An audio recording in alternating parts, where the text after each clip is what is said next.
Bellezza, muscoli e colore nei calendari 2021 delle squadre trevigiane dell'Imoco Volley Conegliano, Benetton Rugby e De Longhi Basket.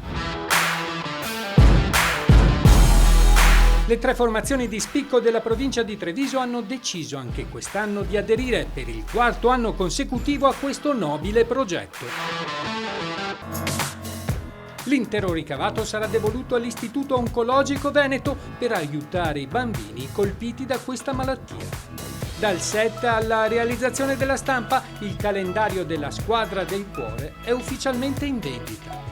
Il fascino delle pantere dell'Imoco Conegliano, i muscoli dei leoni del Benetton Rugby, l'atletismo dei cestisti della De Longhi Treviso Basket. In ogni mese dell'anno una grande occasione per fare un gesto di beneficenza per l'Istituto Oncologico Veneto. Convinti che anche quest'anno sarà un successo in termini di raccolta e donazioni come e più degli anni scorsi.